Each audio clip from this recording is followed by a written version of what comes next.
به کانال آوای خاطرات خوش اومدین. دوستای عزیزم، شما هم به این جمله اعتقاد دارین که از هر چی بدت بیاد سرت میاد؟ خانم تهمینه برام نوشته من از روز اولی که عروس عمومو دیدم به اندازه موهای سرم ازش بدم اومد. شاید نظر بقیه این نبودا، ولی من از همون نظر اول که شب شیرینی خورونشون دیدمش ازش بدم اومد. ولی غافل از این که سرنوشت ما دوتا چنان گره کوری به هم خورده که هیچ جوره باز نمیشه. اگه دوست دارین داستان زندگیشونو بشنوین، با هم همراه باشین و لطفاً لایک بکنید و کامنت بذارین تا ویدیو به افراد بیشتری نشون داده بشه. ممنونم. من تهمینم، میگن خوشبخت‌ترین دختر دنیام. همه فامیل حسرت زندگی منو میخورن. میگفتن خوش به حالت، تک دختر شیخ جواد بودن یعنی زندگی تو ناز و نعمت. بابام شیخ جواد از قدیم با عربای کویت و امارات کار میکرد. تجارتش گرفته بود و وضع مالیمون عالی بود. فامیل و آشنا همیشه چشمشون دنبال کار و کاسبی بابام بود و آرزو داشتن که یا دختراشون بشن عروس خانواده ما یا بتونن منو مال خودشون بکنن. همه جا ازش تعریف میکردن، از مردونگیش، از دست و دلبازیش. ولی یه چیزی که کسی نمیدونست این بود که بابام همونقدر که بین مردم خوب و محبوب بود، تو خونه قاطع و جدی و بد اخلاق بود. 3 برادر دارم، ناصر و امیر، که هر دو زن و بچه دارن و برای خودشون یه زندگی رو انداختن. از اولم بابام دستشون رو گرفت و یه خونه بهشون داد، کار داد، زندگی های بی دغدغه‌ای دارن. بعد از اونها هم یاسره، داداش کوچیکم، که هر غلطی دلش میخواست میکرد، اما هیچ وقت کسی بهش چیزی نمیگه چون پسره. برعکس من که همه رفتارام زیر ذره‌بین بود. بزرگتر که شدم تازه فهمیدم چقدر این خانواده برام خط و مرز گذاشته. درس خوندن برای من عین یه رویا بود. وقتی اسم دانشگاه آمد بابام گفت یه دختر که قرار نیست کار بکنه، دانشگاه رفتنم پس چه فایده‌ای براش داره؟ همین که باسوادی کافیه. حتی خندیدنم باید اندازه داشت، حرف زدنم هم باید سنجیده می بود. اما چیزی که بیشتر از همه عصبانی می کرد نگاه آدمای دور و بر بود. همه فامیل فکر می کردن قرار یکی از پسراشون بیفته توی ظرف عسل و بیان منو بگیرن، چون بابام پول داره، چون من دختر شیخ جوادم. ولی کسی نمی پرسید که من چی می خوام. فامیل بابام تو ظاهر همیشه مهربون بودن، می خندیدن، قربون صدقه می رفتن، اما ته دلشون یه حساب کتابای دیگه ای داشتن. مخصوصا عمه‌هام و عموام که از همه عالم و آدم بدتر بودن، ولی جوری با محبت رفتار میکردن که انگار چیزی جز خیر و صلاح منو نمیخوان. مثلا عمه حلیمم از همون بچگی قربون صدقه میرفت و همیشه دستمو میگرفت و توی گوشم زمزمه میکرد دختر خوشگلم، ماه شب 14، الهی خدا نصیب پسر من بکنه تو رو. ولی خدا رو شکر پسرش حتی یه نگاه هم به من نمینداخت. انگار نه انگار که عمم این همه زور میزد که ما رو به هم بچسبونه. آخرش هم رفت یه دختر از طایفه باباش گرفت که عمم همون موقع کلی بهش توپید و تا چند وقت باهاش قهر بود. عمو حسین برادر بزرگ بابام از اونایی بود که هیچ وقت لازم نبود چیزی بخواد، چون هر چی که میگفت بابام فقط جوابش یک کلمه بود: چشم. جنوبی‌ها خیلی خوب میدونن که بین اکثر ماها یه قانون نانوشته‌ای وجود داره که بزرگتر فامیل هر حرفی بزنه بقیه رو حرفش هیچی نمیگن. بابام با اون همه غرور و قاطعیتش جلوی عمو حسینم کاملا کوتاه میومد. با اینکه وضع عمومینا از ما پایین‌تر بود، ولی همیشه انگار خودش رئیس بود و بابام زیر دستش. همه چیز از یه عصر معمولی شروع شد، از یه چیزی که 1000 بار تو خونه ما اتفاق افتاده بود. مامانم روزه بود و برای افطارش آش سبزی درست کرده بود. همیشه وقتی اینجور غذاها رو میپخت یه چند تا کاسه هم برای در و همسایه کنار میذاشت، مخصوصا برای عمو حسینم اینا که مامانم احترام خیلی زیادی براشون قائل بود. نزدیک افطار که شد گفت تهمینه اینو ببر خونه عمو حسین، بعد بیا که اذان نزدیکه. کاسه آخر رو برداشتم و راه افتادم، رفتم جلوی درشون و زنگ زدم. چند لحظه گذشت اما کسی جواب نداد. داشتم با خودم فکر می کردم شاید خونه نباشن که یهو در باز شد. معطل نکردم. فکر کردم لابد منیره دخترمم منو از آیفون دیده و در رو باز کرده. همیشه اینجوری بود آخه. از همون بچگی انقدر صمیمی بودیم که نیازی به تعارف و منتظر موندن نبود. یه قدم رفتم تو، صدا زدم منیره، آش آوردم، کجایی؟ جواب نیامد. در حال نیمه باز بود و با پام هلش دادم و رفتم تو. اما چیزی که دیدم باعث شد نفس توی سینم حبس بشه. امیر محمد اونجا بود. چند دقیقه بعدش هم صدای چرخیدن کلید توی قفل در اومد. زنموم و منیره وارد شدن و زنموم که منو دید یه لحظه جا خورد. بعد مکث کرد و با تعجب گفت تهمینه تو اینجایی؟ همه چیز سریع اتفاق افتاده بود، ولی حالا مهم این بود که چطور میتونستم این سوء تفاهم رو رفع بکنم. زنموم سریع شماره عمومو گرفت و گفت حسین سریع بیا ببین اینجا چه خبر شده. صدای بلندش توی خونه میپیچید. گفتم زنمو تو رو خدا به عمو زنگ نزن، بذار توضیح بدم. اما دیگه زنگ زده بود. امیر محمد با یه لحن تلخ و سرد گفت مادر تقصیر منه. اگه زنگ نزده بودیم میتونستیم خودمون این قضیه رو حل بکنیم. اون لحظه‌ای که زنمون گوشی و گذاشت یه اتفاق دیگه هم افتاد. مامان که دیده بود من هنوز برنگشتم با خودش فکر کرده بود لابد مشغول حرف زدن شدم با یکی از همسایه‌ها، دارم درد و دل میکنم و اینه که وقت از دستم در رفته. اما وقتی که چند تا خونه رفته بوده و سراغ منو گرفته بوده و اونا گفته بودن از پیش ما رفته، دلش شور افتاده بوده. وقتی رسیده بوده جلوی در خونه عموینا و زنگشونو زده بوده، صدای زنمو رو شنیده بوده و وقتی هم که اومد داخل دیگه نیاز به توضیح نبود. بنده خدا خودش فهمید. با دهن روزه گفت یا فاطمه. این تنها چیزی بود که مامانم با صدای لرزونش گفت.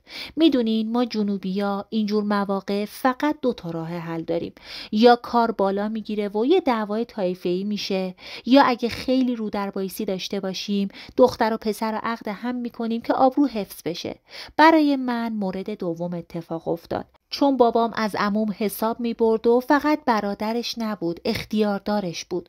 هر چی که داشت و نداشت، هر چی که تو این سالا ساخته بود، همه به برادرش تعلق داشت، حتی تک دخترش. منو سر سفره عقد نشوندن، نه برای خوشبختی، نه برای عشق، نه برای یه آینده قشنگ، فقط برای اینکه آبروشون نره. عمو حسین گفت تهمینه و امیر محمد باید عقد بکنن و اینجوری بود که پرونده زندگی من بسته شد. ولی بابام انگار چاره‌ای نداشت. دستاشو به هم قفل کرد و به زمین زل زد و مثل آدمی که توی یه تله افتاده باشه یه سکوت تلخ کرد. گفت حسین راست میگه، این تنها راهه. دلم ریخت. چرا؟ چون بابام پشتم نبود. هیچ کس نبود. من بودم و یه سرنوشتی که بهم تحمیل شد. حتی امیر محمدم سرشو انداخته بود پایین و هیچی نگفت. لابد اونم فهمیده بود که اینجا نظر اونم اهمیتی نداره.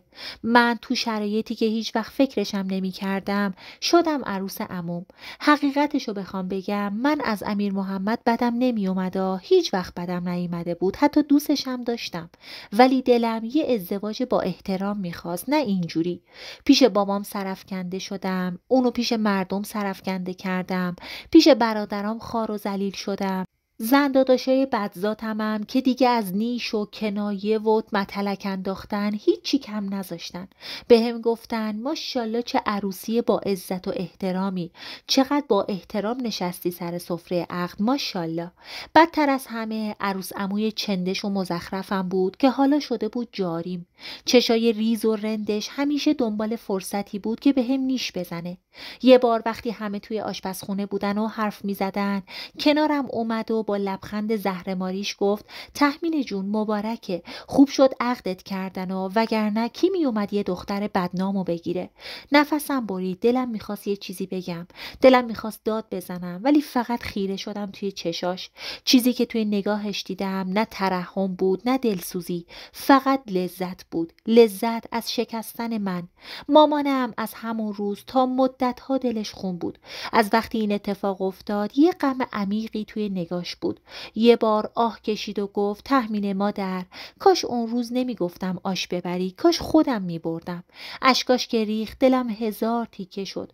گفتم مامان تو چه گناهی داشتی؟ تقصیر تو نبود، تقصیر منم نبود. اون روز فقط یه تصمیم کوچیک و اشتباه، یه کار معمولی زندگی منو برای همیشه عوض کرد. امیر محمدم دست و پاشو گم کرده بود. خودش میدونست که اگر فقط یه نفر توی این ماجرا مقصر باشه اونه. هرچی خانواده عموم اصرار کردن که برم برای خرید انگشتر و چادر سفید و آینه شمدون، قبول نکردم. بهشون گفتم من هیچی نمیخوام، هرچی که فکر میکنی نیاز داره خونه پسرتون خودتون بریم بخرین. اما یه چیزو نمیتونستم انکار بکنم، امیر محمد واقعا منو دوست داشت. از همون روزی که با اون لحن پشیمون گفت تهمینه به خدا قصد بدی نداشتم، میشد توی چشاش خوند که واقعا نمیخواسته زندگیم اینجوری بشه. روز عقد، همون روزی که انگار آب ریختن رو آتیش این همه بی‌آبرویی، امیر محمد جلوی بابام، جلوی مامانم، جلوی داداشام دست مادر پدرم و بوسید و گفت من شرمندم، هر چی شد تقصیر از من بود. بابا چیزی نگفت، سرشو انداخت پایین. داداشام یه نگاه سرد بین خودشون رد و بدل کردن و مامانم هم همونطور که چشماش پر از اشک بود گفت خدا به خیر بکنه. شب وقتی بالاخره همه سر و صداها قطع شد، برای اولین بار حرف دلشو زد. با صدایی که توش خجالت و پشیمونی موج میزد گفت تهمینه باید یه چیزی رو بهت بگم. اون روز ذهنم درگیر یه سری فکرای پریشون بود و وقتی که تو اومدی یه لحظه گیج شدم و نتونستم درست فکر بکنم. به صورتم نگاه نکرد، ولی اون لحظه دیگه چه فایده ای داشت؟ فقط چشامو بستم و گفتم مهم نیست، دیگه هرچی بوده گذشته. اونم یه نفس عمیق کشید و با صدایی که انگار یه التماس توش بود گفت ببخشید، جبران میکنم. کاری از دستم بر نمی اومد جز کنار اومدن با واقعیتی که نه انتخاب من بود، نه شروعی که برای زندگی میخواستم. ولی کم کم ارتباطمون تغییر کرد. زندگیم با امیر محمد عوض شد و توی چند ماه از این رو به اون رو شدیم. یه بار که داشتیم توی کوچه راه میرفتیم یهو بهم گفت راستی تهمینه اون روز که اومدی خونمون عجب دل و جرأتی داشتی یا؟ خندیدم و گفتم دیوونه ای، من فکر کردم منیره درو باز کرده. از کجا میدونستم که تو توی خونه ای؟ و برای اولین بار به اون روز خندیدیم. چیزی که یه روز برای من و اون کابوس بود حالا داشت کم کم یه خاطره خنده‌دار میشد. یه چیزی که انگار گذشته و تموم شده. فامیل کم کم فراموش کرد. مامانم، بابام، حتی زنموی بدذاتم که یه مدت با هم چپ افتاده بودم دیگه هیچی نمیگفت. ولی یکی بود این وسط که نمیخواست از یادش بره. نورا جاریم، زنی که از روز اول با من دشمن بود. زن داداشام هم حسادت داشتن و نیش می زدن، ولی حداقلش این بود که از ترس داداشام زیاد کرم نمی ریختن. ولی نورا نه از کسی می ترسید نه زبون داشت، به جاش یه مار افعی توی دهنش بود که ذره ذره منو نیش می زد. مثلا یه بار توی جمع یهو با یه خنده زهرماری گفت تهمینه جون یه چیزی بپرسم ناراحت نمیشی؟ یعنی واقعا اون روز فکر کردی درو منیره باز کرده؟ همه خندیدن، اما خنده‌ای که معنی داشت، خنده‌ای که تهش زهر داشت. لبخند زورکی زدم ولی ته دلم آشوب بود. میدونستم نورا قرار نیست اینو فراموش بکنه. بگذریم، امیر محمد بیکار بود. از روزی که ازدواج کردیم نه کار داشت، نه برنامه‌ای، نه امیدی برای زندگی. بابام که نمیتونست این وضع رو تحمل بکنه بالاخره یه کاری کرد. با یکی از دوستای قدیمیش که لنج داشت حرف زد. گفت امیر محمد یه سرمایه‌ای بذاره و با لنجش از امارات جنس بیاره برای فروش. البته سرمایه اولیه‌ام بابام داد. مامانم که همیشه از کارهای بابام انتقاد میکرد بازم زیر لب غر زد همه این خاندانو تو داری میچرخونی جواد. درست دخترمونه ولی بذار حسین بده. بابام چیزی نگفت، اما یکی بود که این کارا رو نمیتونست ببینه. نورا که زبونش از شمشیرم تیزتر بود. نورا با اینکه شوهرش علیرضا عسلویه کار میکرد و وضع مالیشون خیلی خوب بود، ولی نمیتونست ببینه که یه نفر دیگه هم تو این خانواده داره پیشرفت میکنه. هر بار که میشنید بابام یه کمکی کرده، یه طعنه‌ای میزد، یه نیشی میزد، یه کاری میکرد که خون به دلم بشینه. مثلا یه روز که توی مهمونی خانواده خانوادگی نشسته بودیم، قاشقشو گذاشت توی بشقاب قرمه سبزی و یه لبخند مسخره زد و گفت بعضیا اگه باباشون به دادشون نرسه از گرسنگی میمیرن.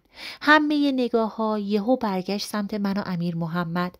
من یه لحظه داغ کردم اما مثل همیشه سکوت کردم. امیر محمد که همیشه ساکت بود این بار یه پوزخند زد و گفت نورا تو که شوهرت عسلوه کار میکنه، برات خوب خرج میکنه، پس چرا میسوزی؟ خب تو هم به بابات بگو سرمایه بهت بده، دارندگی برازندگی. همه خندیدن بهش. نورا عین زغال داغ شد ولی زبونشو نداد تو دهنش. گفت ببین کی داره حرف از پول بابا میزنه. تو که بدون کمک حاج جواد هنوزم تو خونه بابات داشتی میگندیدی بدبخت. اون لحظه خواستم یه چیزی بگم ولی مامانم آروم دستمو کشید و زیر گوشم گفت اون هدفش عصبانی کردن توه، ارزششو نداره، ولش کن. ولی همه این سکوت‌ها، این خودخوریا فقط و فقط نورا رو جری‌تر میکرد. هر بار یه نیشی میزد یه جوری میخواست با غرورم بازی بکنه. اوایل فقط منو نشونه میرفت ولی کم کم به خودش جرأت داد و به امیر محمدم تیکه مینداخت. یه بار که علیرضا تازه از عسلویه رسیده بود توی آشپزخونه با صدای بلند گفت من که دستم تو جیب شوهرمه، بعضیا رو نمیدونم. صدای علیرضا از پشت سرش اومد که نورا دهنتو ببند، ولی اون دهنشو نبست. گفت تو چی میگی؟ مگه دروغ میگم؟ این همه مرد دارن خودشون نون زن و بچه‌شونو میدن، بعد بعضیا هنوز دستشون جلوی باباشون درازه و زبونشون هم درازتر. یه سیلی از علیرضا خورد که کل آشپزخونه ساکت شد، همه به جز خودش. یه بارم تو مهمونی خانوادگیمون وقتی داشت تیکه بار امیر محمد میکرد، علیرضا از کوره در رفت. این بار جلوی همه فامیل چنان پس گردنی بهش زد که شالش که ما جنوبیا بهش میگیم شله افتاد. نورا هیچ وقت از این کارا درس نگرفت، هیچ وقت دهنشو نبست، هیچ وقت دست از حسادتاش بر نداشت. من با هر نیشی که بهم میزد بیشتر میفهمیدم که این جنگ حالا تموم نمیشه. نورا و علیرضا یه مشکل بزرگ داشتن، بچه دار نمیشدن. 5 سال از ازدواجشون گذشته بود و 1000 جور دوا و دکتر و دعا و نذر و نیاز کرده بودن ولی خبری از بچه نبود. یه وقتایی که فکر میکرد کسی حواسش نیست یه گوشه میشست و با چشمای خستش به زنای فامیل که بچه بغل داشتن زل میزد. ولی همون نورایی که ته دلش حسرت میخورد جلوی بقیه با پررویی تیکه مینداخت من هنوز جوونم، خودم بچه نمیخوام، بذار بقیه زود خودشونو پیر بکنن، حالا وقت واسه بچه آوردن زیاده. ولی همه میدونستن که این فقط یه ماسکیه که به صورتش زده، مخصوصا علیرضا. اونم کم کم از این وضع خسته شده بود. توی جمع چیزی نمیگفتا ولی پشت درای بسته همیشه صدای بحثاشون میومد. ولی نورا آدمی نبود که از رو بره. با زبون نیشدارش بحثو به جایی میکشوند که یا دعواشون بالا میگرفت و علیرضا اونو میگرفت به باد کتک، یا اینکه علیرضای بدبخت خودشو کنترل میکرد و درو محکم میکوبید و میرفت. خلاصه بعد از همه این اتفاقات 10 ماهی از عقدمون گذشته بود که عمو حسین تصمیمشو گرفت و گفت بچه‌ها باید زودتر عروسی بگیرن. اینجا رسم بر اینه که عروس باید تو خونه مادر شوهر بمونه و جهیزیه به عهده خانواده دختر نیست. ولی من هم خونه جدا میخواستم هم همه وسایلم باید عالی می بود. مامانم یکم ترسید و گفت تهمینه نکنه اینا بگن رسم نیست و ببرن تو خونه حاج حسین. لبخند زدم و گفتم نورا تو خونه مادر شوهر نمونده پس منم نمیمونم. همین یه جمله کافی بود که کسی توی فامیل جرئت نکنه بگه چرا خونه جدا میخوای. جهیزیه هم که بابام حتی نذاش یه حرفی توش بمونه. یه جهیزیه‌ای برام خرید که دهن همه رو بست، از سر سوزن بگیر تا بزرگترین وسیله ها. حتی خیلی از وسیله های برقی و امیر محمد از امارات آورد، چون توی کارشون بود که وسیله های برقی، کیف، کفش، اسباب بازی، لباس، اینجور چیزا رو می آوردن. دونه دونه‌شو با عشق برام می خرید و می آوردیم توی خونمون می چیدیم. یه خونه نزدیک بابام و عموم گرفتیم. اینجوری وقتی امیر محمد روی لنج بود من تنها نمی موندم. چیدن خونمون یه جور عشق و هیجان خاصی داشت. از اون لحظه هایی که انگار داری آینده تو با 2 تا دسته خودت میسازی. یه روز که داشتیم فرشا رو پهن میکردیم، امیر محمد یه طرفشو گرفته بود و من اون طرف دیگر رو. خندید و گفت بابات خواست دهن فامیل رو ببنده، ولی با این وسایل دهن منم بست. دیگه چیزی نمیمونه که بخوام برات بگیرم. خندیدم و گفتم فقط کم مونده که بابام برامون یه یخچال طلا بخره. خونه رو که چیدیم یه حس آرامش عجیبی داشتم. دیگه بالاخره بعد از اون همه حرف و حدیث، بعد از اون روز لعنتی، داشتم زندگی رو شروع می کردم که خودم دوستش داشتم. برامون یه عروسی مفصل و آبرومند گرفتن. دخترای فامیل با حسرت نگام میکردن و زنای فامیل زیر گوش هم پچ پچ میکردن. از حرفاشون میشد فهمید اونایی که تا دیروز سرکوف میزدن حالا خودشون هم دهنشون بسته شده. امیر محمد انقدر به هم محبت می کرد که دیگه حتی یادم نمی اومد چرا مجبور شدم زنش بشم، چون عاشقش شده بودم. اونم از همون روزای اول به هم می گفت از بچگی عاشقم بوده. می گفت وقتی توی مهمونیا تو رو می دیدم که گوشه حیاط با منیره و دخترای فامیل بازی می کنی، همیشه توی دلم ازت می پرسیدم تهمینه یه روز زن من میشی. یه روز که توی حیاط داشتیم کنار هم چای می خوردیم، بدون هیچ مقدمه‌ای گفت از بچگی دوست داشتم، ولی همیشه فکر می کردم دستم بهت نمیرسه. همیشه حس می کردم یه روز یکی میاد و تو رو جلوی چشام میبره. لبخند زدم و گفتم پس چرا هیچ وقت نگفتی؟ یه نفس عمیق کشید و گفت چون بابات هیچ وقت من رو برای تو نمیخواست. من در حد تو نبودم. اگه این اتفاق نمیافتاد شاید هیچ وقت جرئت نمیکردم بیام خواستگاریت. حرفش یه لحظه ته دلمو لرزوند. یعنی من و امیر محمد فقط به خاطر اون اتفاق کنار هم بودیم؟ شاید، نمیدونم. ولی حالا بعد از چند ماه دیگه هیچ اهمیتی نداشت، چون ما عاشق هم شده بودیم. ولی عمر این خوشبختی فقط 4 ماه و نیم بود و دریا با کسی شوخی نداشت. اون روزی که امیر محمد رفت امارات هیچ کس فکرشو نمی کرد آخرین باری باشه که می بینیمش. همه چی مثل همیشه بود، دریا مثل همیشه، تا اینکه طوفان شد. این اتفاق برای ما بندریا عادیه. خیلی از مردای ما اینجا با دریا میرن و دیگه بر نمیگردن. ولی این بار فرق داشت، عادی نبود، چون این بار شوهر من توی اون لنج بود. اول خبرای پراکنده رسید. یکی میگفت لنجی که از امارات میومده توی طوفان گم شده. یکی دیگه میگفت باد بردتش سمت صخره‌ها، ولی حقیقت خیلی تلخ‌تر از این بود. خبر آوردن لنج به یه صخره برخورد کرده و چون قدیمی بوده شکسته و همه کس و همه چی غرق شده. مامانم فقط نشست روی زمین و گریه کرد. بابام با دست لرزونش سیگار روشن کرد، ولی من هیچ حسی نداشتم. انگار صداها برام بی‌معنی شده بود. انگار مغزم داشت مقاومت می‌کرد که این خبر رو باور نکنم. داداشم ناصر گفت غواصا دارن میگردن، شاید زنده باشن. ولی خودش هم امیدی نداشتا. غواصا رفتن دنبال جسدا. یه هفته تمام گشتن. دریا رو شخم زدن، سنگ به سنگ، موج به موج گشتن. ولی فقط جسد یه نفر پیدا شد. امیر محمد انگار توی دریا محو شده بود. بعد یه هفته هم گفتن دیگه هیچ امیدی نیست. بابام سری تکون داد و گفت خودمونو که نمیخوایم گول بزنیم، میدونیم دریا وقتی کسی رو ببره دیگه پس نمیده.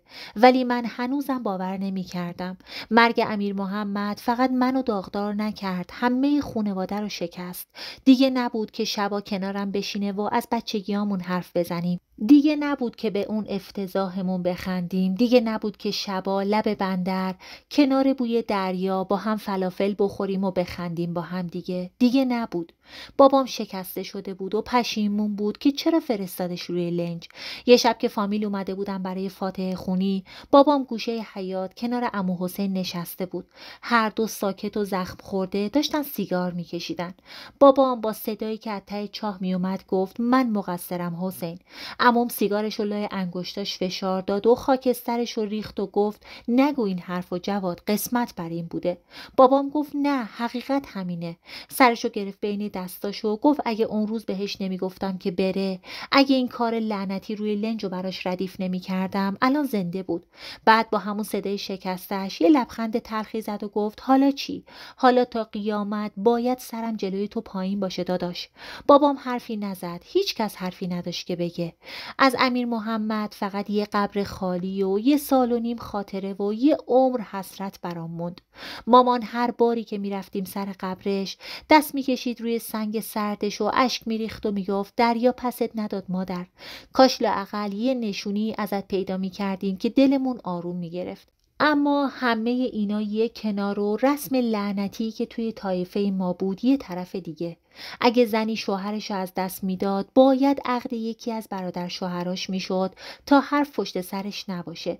یه رسم قدیمی که توش احساسات زن هیچ ارزشی نداشت. فقط این مهم بود که زنی که شوهرش مرده نباید بدون سرپرست بمونه. مهم این بود که زنی که بیوه شده نباید دهن فامیل براش باز بمونه. ولی من فقط یه برادر شوهر داشتم، علیرضا، که اونم شوهر نورا بود. تو این ماجرا از همه مصممتر بابام بود. حتی لحظه‌ای مکث نکرد. براش مهم نبود که من چی میخوام، براش مهم نبود که نورای بدبخت چی میکشه. فقط یه چیز مهم بود، دهن مردم باید بسته بشه. یه روز بعد از ظهر وقتی توی حیاط نشسته بود و سیگار پشت سیگار روشن میکرد، سرشو آورد بالا و خیلی محکم گفت تهمینه باید عقد علیرضا بشه. مامان یه لحظه توی جاش خشک شد ولی چیزی نگفت بدبخت، چون میدونست بابام هرچی بگه همون میشه. تو اون جلسه فامیلی همه نشستن و تصمیم گرفتن. هیچ کس از من نپرسید که چی میخوام. اصلا آدم حسابم نکردن. فقط نشسته بودم و نگاه میکردم که چطور سرنوشتم و دارن بین خودشون تعیین میکنن بدون اینکه حتی یه بار به من نگاه بکنن. ولی نورا مثل من سکوت نکرد. نورا از همه مصممتر مخالفت کرد. حقم داشت چون علیرضا شوهر اون بود.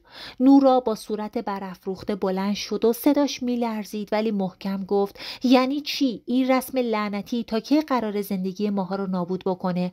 علیرضا شوهر منه، چرا باید عقد کسی دیگه ای بشه؟ عمو حسین که خودش هم سرش پایین بود نفس عمیقی کشید و گفت نورا رسمه، باید قبول بکنی. ولی نورا آدم تسلیم شدن نبود. گفت رسمه که رسمه، میدونم، ولی رسمه که زن شوهر مرده باید عقد برادر شوهرش بشه. ولی اگه برادر شوهر مجرد داشته باشه، والا به خدا رسم بر این نیست که اون مرد زن داشته باشه. علیرضا ساکت بود. معلوم بود که خودش هم تو دلش آشوبه. ولی نورا به این حرفا اکتفا نکرد و شروع کرد به التماس کردن. گفت شیخ جواد تو رو به خدا، به پیر، به پیغمبر این رسمو بشکن. چرا باید زندگی من و علیرضا به خاطر حرف مردم خراب بشه؟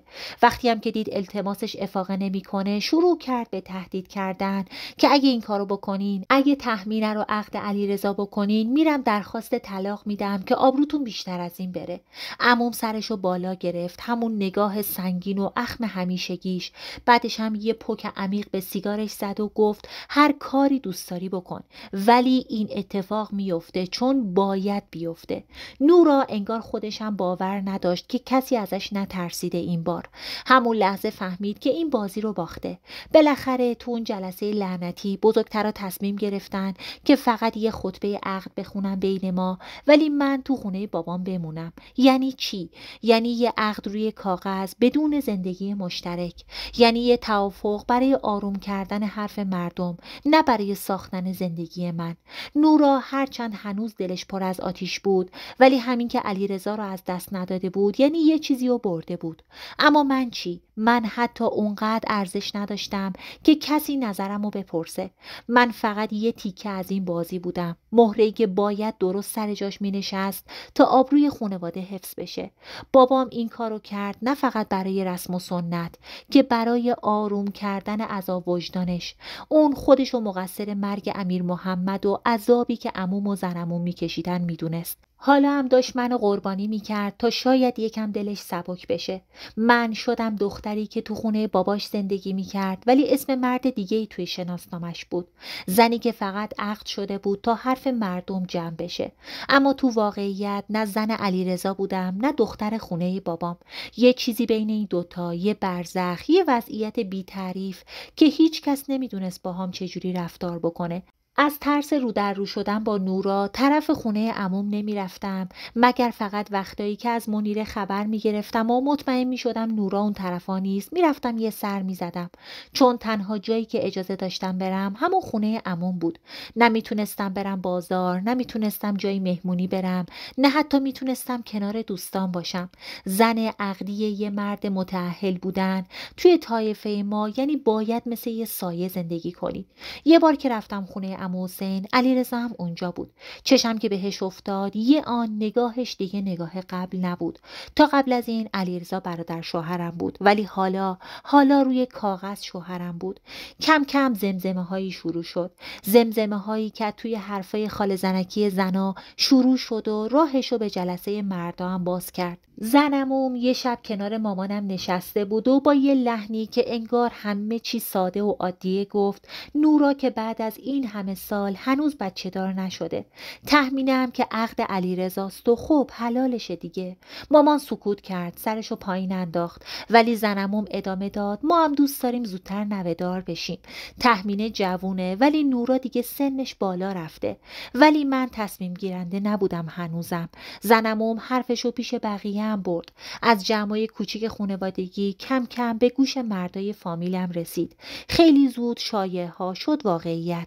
تو طایفه ما زنا ممکن بود حرف بزنن، ولی این مردا بودن که تصمیم می گرفتن.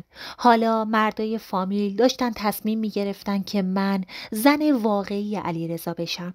نورا همونی که فکر می کرد این عقد فقط یه چیز سوریه، همونی که خیالش راحت بود که من توی خونه بابامم و با شوهرش کاری ندارم، حالا فهمیده بود که ورق برگشته. حالا دیگه فقط نمیخواست نیش بزنه، نمیخواست حرف بارم کنه، میخواست بجنگه.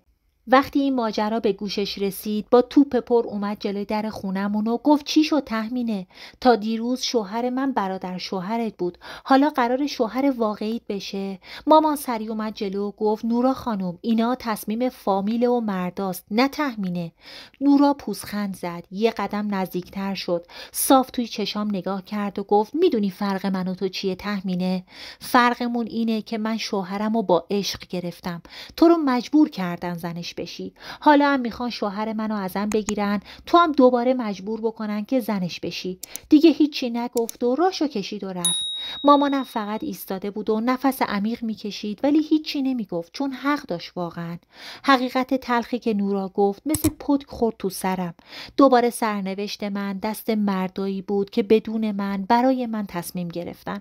دعوای من و نورا بالا گرفت. دیگه جنگ سرد نبود، یه جنگ واقعی بود. از نگاه‌های نیشدار و طعنه‌های زیر لبی رسیدیم به دعواهای علنی. همه فهمیده بودن که دو تا زن توی یه زندگی نمی‌گنجن. پس بزرگترها تصمیم گرفتن ما رو از هم جدا بکنن. اول به نورا گفتن برو عسلویه اونجا یه خونه بگیر، شوهرت هم در طول هفته پیشته. ولی قبول نکرد، گفت اینجا جای منه، اول من اینجا زندگی تشکیل دادم، پدر و مادرم اینجان و چرا باید من برم؟ کسی نمیتونست حرفش رو رد بکنه چون حق داشت. نورا زنی نبود که به این راحتی ها تسلیم بشه. تصمیم گرفتن منو بفرستن عسلویه. علیرضا اونجا برام یه خونه گرفت و جهیزیه‌ای هم که از زندگی با امیر محمد داشتم همونا رو بردم و توی خونه جدیدم چیدم. هیچ وقت فکرشو نمی‌کردم یه روزی تو شهری زندگی بکنم که هیچ خاطره‌ای باهاش نداشتم، یه شهری که هیچ وقت جزء رویاهای من نبود. از شنبه تا چهارشنبه که عسلویه هستیم علیرضا پیش من زندگی میکنه و هر چی که بخوام فراهمه. اون واقعا با من مهربونه و نمیذاره آب تو دلم تکون بخوره. ولی از چهارشنبه غروب که برمیگردیم بوشهر تا جمعه غروب اون دیگه میشه غلام حلقه به گوش نورا. من توی این مدت میشم دختر خونه بابام که شوهر ندارم. آخرش هم نفهمیدیم که برنده این جنگ کی بود، من یا نورا. فقط اینو بهتون بگم که من یه برگ برنده تو دستم دارم، اونم این که بالاخره بعد از چندین سال عموم و زنمومو به آرزوی همیشگیشون یعنی نوه‌دار شدن رسوندم.